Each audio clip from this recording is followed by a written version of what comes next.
आजच्या नामांकन चर्चेसाठी जे आपण गावोगावातून लोक आले आणि पुढची रणनीती काय राहील काय आता तुम्हाला दिलीप भाऊनी पहिले सांगितलं आहे की हे जन आंदोलन झालेलं आहे. जन आंदोलनात लोकांचं म्हणजे लोक ठरवले तर काय करायचं काय नाही आहे.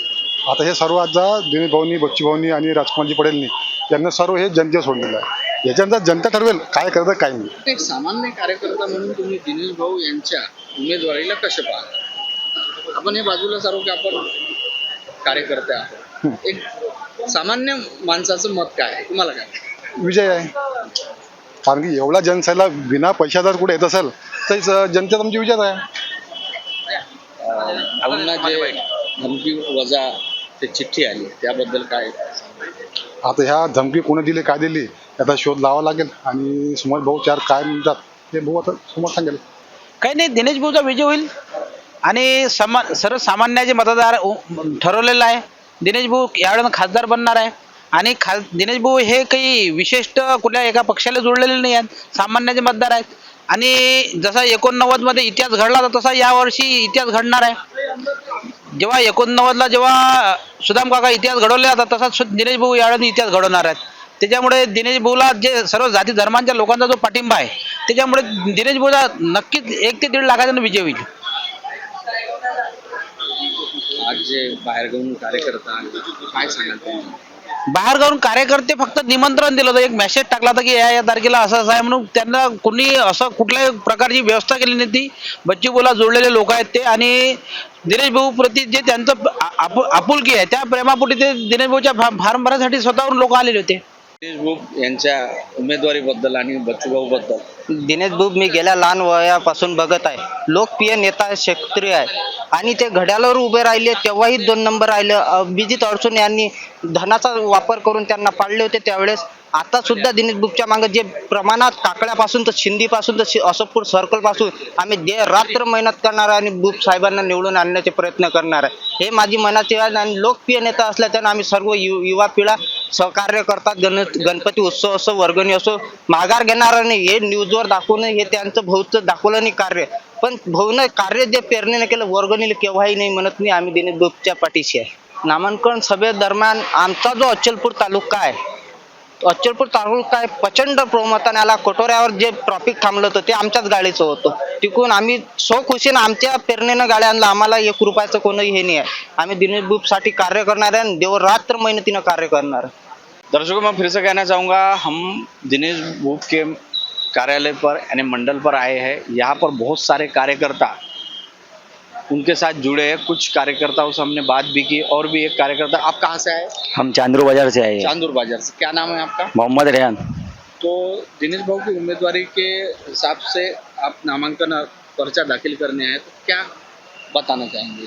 हम तो ये बताना चाहते हैं कि जो दिनेश भाऊ ने जो वर्षों से जो रुग्ण सेवक चालू है उनके, वो पेशेंट के लिए अच्छी सुविधा है.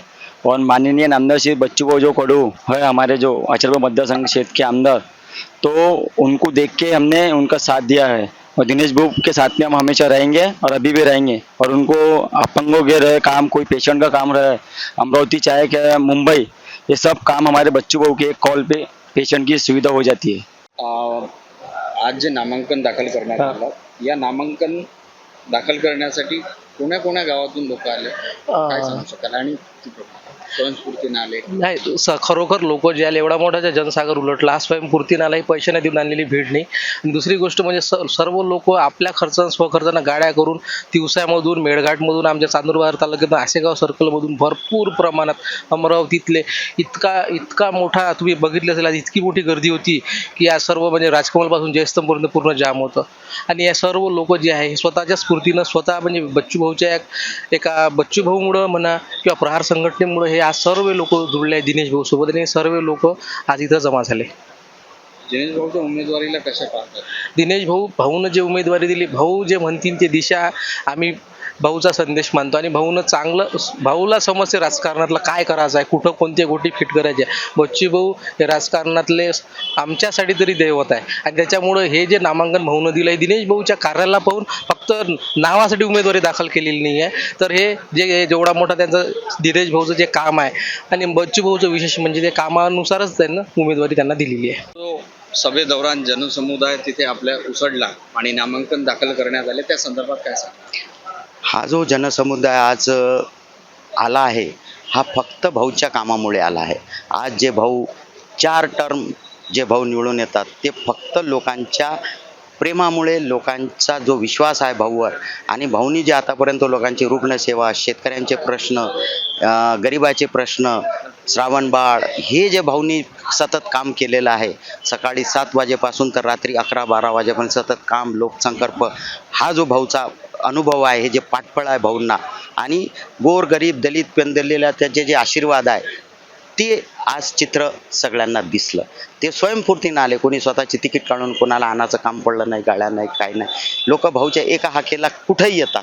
हेच नाही तर जेव्हा भाऊने जेव्हा हाक दिली तेव्हा हे सगळे जी जनता आहे, जे भाऊनी ज्यांच्यासाठी काम केलेलं आहे रात्रंदिवस, जी रुग्णसेवा आहे, पायी गेले स्वतः उपाशी पोटी, भाऊ रेल्वेनं गेले, उपाशी पोटी गेले, रुग्णसेवा ती त्यांची जी आहे त्याच्या प्रेमापोटी ही जनता आली आहे. भीड़ थी ये कोई हे आजची जी गर्दी होती हे काही पैसे देऊन किंवा काही विकत आणलेले किंवा रोजाना आणलेले लोक नसून हा एक प्रहारचा आणि जनसामान्य कार्यकर्ते आजच्या ह्या गर्दीत होते. आणि ह्या बच्चू भाऊंशी, दिनेश भाऊंशी यांच्याशी जुडलेले लोक, आमचे रुग्णसेवक वसू महाराज असो, यांच्याशी जुडलेले आणि खरा कार्यकर्ता आता मैदानात उतरला आहे. तो कुठेही मागं हटणार नाही. गाव, खेडे, ग्रामीण भागातही चांगल्या प्रकारे कामाला लागेल आणि विजय केल्याशिवाय तो थांबणार नाही. तुमचा प्रतिद्वंदी कोण असेल यामध्ये? आमचा प्रतिद्वंदी कोणी जरी असला तर ही प्रहार आहे. ही समोर कोण आहे आम्ही हेच समजतो का? आम्ही विजय पताकासाठी लढत आहे. आमची लढत कोणाशी असली तर आम्ही माघार घेणार नाही, पण विजय केल्याशिवाय शांत बसणार नाही. आज जे भाऊंना त्या सभेच्या मधात एक चिठ्ठी आली धमकीभरी, त्याविषयी काय? अशा धमक्या आम्हाला खूपदा आल्या आहे आणि भाऊंना ह्या धमकीची चिंता नाही. अशा धमक्या खूपदा भाऊंना आल्या आणि अशा धमक्या चालूच राहतात. भाऊंची हे धमकी म्हणजे काही भाऊंसाठी नवीन धमकी नाही आहे. त्याच्यामुळे धमकीला कुठं प्रहार घाबरणारी नाही आणि कार्यकर्ताही घाबरणारा नाही. खेडोपाड्यातून जे संस्कृतीनं लोक आले आणि समर्थनही तुम्हाला पाठिंबा देतात, त्याविषयी काय सांगा? नाही, स्वयंपूर्तीनं म्हणजे जे बच्चू भाऊंचं काम आहे आणि जे प्रहारचं काम आहे याच्यासाठी ते स्वयंपूर्तीनं आले आहे आणि यानंतरही ते मतदानापर्यंत ही स्वयंपूर्तीनंच येईल. ही कोणती काही गठबंधन, संघटन, 9 पक्ष एकत्र याची जनशक्ती म्हणजे गर्दी नव्हती. ही एकट्या प्रहार आणि दिनेश भाऊला मानणारे कार्यकर्ते आणि प्रहारशी जुडलेल्या कार्यकर्त्यांची गर्दी होती. ही कुठे पैसे देऊन किंवा बोलावून घेतलेली गर्दी नव्हती. आणि हा जो आहे हा कार्यकर्ता मजबूतीनं काम करणार आहे आणि हा लोकांपर्यंत चांगला संदेश पोचून आपला कसा बनवता येईल याच्यासाठी काम करेल. दर्शकों, हम इस वक्त दिनेश भाऊ बूप के मंडल कार्यालय में रुके हैं, तो कुछ उनके कार्यकर्ता है जानते. सर, आज भाऊंनी नामांकन पर्चा दाखल केला आणि याविषयी आणि पुढची रणनीती कशी राहील काय सांगाल तुम्ही? आज जो माप होता, जो नामांकनाला स्वतःच्या खर्चातून जो इथे माप जमा झाला, हा कुठलाही आणलेला माप नव्हता. ते स्वतःच्या खर्चात इथं स्वतःच्या आत्मीयतेनं आलेले होते. त्यामुळं रणनीती काय हे स्पष्टच आहे. इथे आता कुठलेही लढतमध्ये नसून कोणीही लढत नाही. देशभाऊ एकमेव वन मॅन शो समोर आहेत आणि पुढची रणनीतीचा विचार केला तर आमच्यासोबत पूर्ण जिल्ह्यातील जनता आहे. त्यामुळे आम्हाला अशी वेगळी रणनीती आखायची काहीच गरज नाही आहे. निवडून येणार, घासून नाही तर ठासून येणार, देशभाऊ बुबच खासदार होणार. आज जेव्हा भाऊला एक धमकीवर पत्र किंवा चिठ्ठी म्हणून आली, त्याविषयी काय? ज्यांनी कोणी हे काम केलं असेल, एक हे असं काम आहे, मी जास्त शब्दांवर सूर्यावर थुंकण्यासारखं काम आहे. अशा धमक्या अशा याला आम्ही काहीच जुबारत नाही, कारण की भाऊ सच्चा दिलाचा कार्यकर्ता आहे. ज्यांनी ही चिठ्ठी लिहिली, एकच सांगतोय की मी त्यांनी सूर्यावर थुंकण्याचं हे काम केलं आहे. त्याचा काय रिझल्ट येतो तुम्हालाच माहित आहे.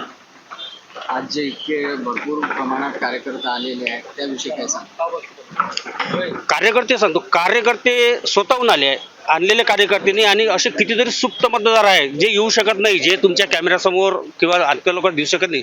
असे लाखो असंख्य सुप्त मतदार आहेत जे दिनेश भाऊ सोबत आहे, एवढंच मी सांगतो मला. कार्यकर्ताओं के साथ हम बात कर रहे हैं. भाऊ, आज जे नामांकन पर्चा दाखल करण्यात आलं त्याविषयी आणि पुढची रणनीती कशी राहणार, काय सांगाल तुम्ही?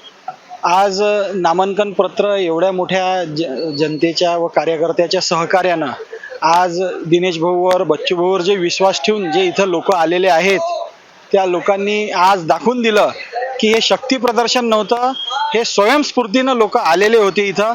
ते आज या शक्ती प्रदर्शनाच्या रूपात दाखवून दिलं की भाऊ तुम्ही एकटे नाही, आम्ही तुमच्यासोबत, अमरावतीकर जनता संपूर्ण आहे. आता याच्यानंतर आमची मेहनत आमची समोरचे मार्गदर्शन बच्चूभाऊ देतील व दिनेशभाऊ देतील, त्या हिशोबाने आम्ही कार्यकर्ते आजपासून कामाला लागलेलो आहोत. आणि प्रत्येक मोहल्ला मीटिंग, कॉर्नर मीटिंग, त्याच्यानंतर गावागावात जाऊन आमचे संपर्क 1600 गावात संपर्क आहे, त्या हिशोबानं सगळ्यांना काम वाटून देण्यात आलेले आहे. ते उद्यापासून सर्व 25 तारखेपर्यंत प्रचार थांबेपर्यंत सगळ्यांना कार्यवाही दिलेली आहे कार्यक्रम, त्या हिशोबानं सर्व कार्यकर्ता समोरची कारवाई करेल.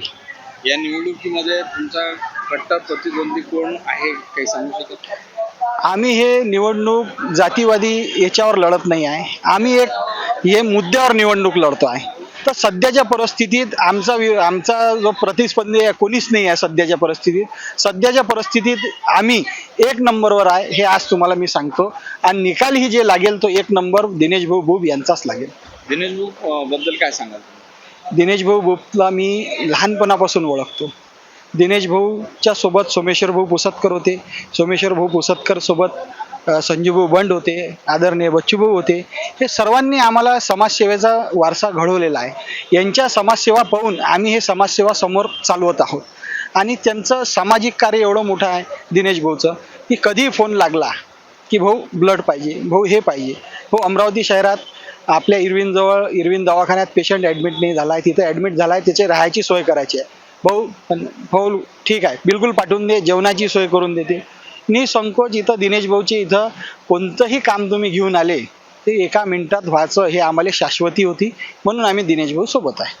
आज नामांकन दाखल करण्यात आलं आणि काय कार्यकर्त्यांचा उत्साह होता आणि समोरची रणनीती काय? कसं है कार्यकर्ता तो यानी मैं हिंदी में बोलूँ मराठी चलेगा, हिंदी में बोलूँ। कार्यकर्ता हो कि जो भी बच्चों के कार्यकर्ता, मैं बच्चों को 35 साल से कार्यकर्ता हूँ और मेरे को लगा नहीं मैं बच्चों का जो, लेकिन बच्चों के जितने भी कार्यकर्ता है वो दिल से है और हर एक कार्यकर्ता बच्चों का जो आदेश है वो पालेंगे और दिल से 26 तारीख तक खून का पानी करके दिनेश भाऊ को चुन के लाएंगे। रणनीति क्या रहेगी आप? रणनीति की, हाँ बस रणनीति का ज़्यादा टोटल मारती नहीं, हम कैलकुलेटर लेने का काम नहीं, राजा ने बोल दिया लड़ाई लड़ना है और जीत बता देंगे तुमको 26 तारीख को। भाव को एक चिट्ठी आई है तो विषय में क्या बोलोगे? लोग अपने स्वयं आए खर्चे से, वो बेचारे बस से टिकट से आए, वो भाऊ को लोग स्वयं आए। नहीं, जो चिट्ठी आई है धमकी भरी, नहीं ये तो चलता है राज्य, धमकी वमकी का क्या, खुला है मेरे गली बॉडी में, हमारा गली तो खुला है रहता भी है, कोई बॉडी गार्ड वाले नहीं, वो तो सब उसकी कृपा है और लोगों का आशीर्वाद है उनके पीछे, भाऊ के पीछे। लोगों का समर्थन आपके हिसाब से आपको लग रहा है? लगे एक बोलने का तात्पर्य मैं बोल रहा हूँ, तो समर्थन रहता ना कि दारू पीने को लोग 6 किलोमीटर चले जाएंगे, लेकिन दूध वाला जब घर को दूध देना तो अपन पीते नहीं, लेकिन ये बार लोग जो है अच्छाई की और सच्चाई की कदर करेंगे और दिनेश भाऊ को लाखों वोटों से चुन के लाएंगे। दिनेश भाऊ जो पिछले कई सालों से जनसेवा कर रहे हैं, रुग्ण सेवा कर रहे हैं, तो भाऊ के बारे में क्या बोलते हैं? दिनेश भाऊ का कैसा, दिनेश भाऊ ने अपना जितना भी उन्होंने सेवा की है लोगों को दिए, तो उन्होंने उसका ये नहीं किए, क्या बोलते उसको, ये बड़क मानी ये क्या है, और उनका कार्य खुद इतना है दिनेश भाऊ का और दिल से करते हो। अब यहाँ पे भी लोग जितने आते हैं, लोगों के रहने की, खाने की, पेशेंट, रक्तदान, जहाँ जहाँ भी और शिवसेना में थे उनका काम, सब बातें दिनेश भाऊ, सिर्फ उन्होंने वो प्रपोगंडा नहीं किया कि मैंने इतना सा किया तो ये ऐसा किया, उन्होंने कभी नहीं किया दिनेश भाऊ। आज जे नामांकन दाखल करण्यात आलं, खेडोपाड्यातून लोक इथे आले आणि हा सर्व लोकांचा सपोर्ट कोण्या हेतूने पाहतात? सर्व पक्षाच्या कार्यकर्त्यांचा हा स्वाभिमान आहे आणि अमरावतीकरांचा अभिमान आहे, म्हणून हे सर्व जनतेने स्वयंपूर्तीने सर्व कार्यकर्त्याले, ही लढाई कार्यकर्त्यांची आहे, धनशक्तीविरुद्ध जनशक्तीची आहे आणि कार्यकर्ते लढाई, काम करणाऱ्या कार्यकर्त्याला मागं डावलून आयाराम गायारामात जर तिकीट देत असेल तर सर्व पक्ष कार्यकर्त्यांनी दिनेश भाऊ हा पर्याय निवडला आहे आणि त्याचाच सर्व कार्यकर्ते मिळून भरघोस मताने विजय होईल। धमकी अशा कितीही आल्या तरी कार्यकर्ता भाऊसाठी सक्षम आहे, जीवाचा रान करेल आणि छातीवर गोळ्या झेलण्याची सुद्धा ताकद कार्यकर्त्याची राहील, तर असे आम्ही कोणत्या धमकीला घाबरत नाही आणि कितीही प्रेशर आणलं, कितीही मोठे नेते असले तरी बच्चूभाऊच राहील आणि त्यांचा कार्यकर्त्यासाठी सक्षम राहील। दिनेश भाऊच्या उमेदवारीला कसे पाहता? दिनेश भाऊ एक कार्यकर्ते आहे आणि आमच्या पक्षाच्या विचारसरणीचे आहे आणि त्यांच्यासोबत आम्ही बरेच वर्षांपासून काम करत आहे, म्हणून दिनेश भाऊ हा पर्याय सर्वसामान्य जनतेतून आला आणि आमचं भाग्य आहे की त्यांनी आम्हाला हो म्हटलं आणि आमच्या पक्षावर उमेदवार। तो दर्शकों, आप देख रहे थे मंडल न्यूज। आज हम दिनेश भाऊ बुब के मंडल कार्यालय पे आए थे। वहाँ पे हमने जो कार्यकर्ता है उनके स्थानिक जो बाहर गांव से आए हैं उनकी हमने प्रतिक्रिया जानी कि वो क्या सोच रहे हैं और उनकी आगे की रणनीति क्या रहेगी। देखते रहे मंडल न्यूज़।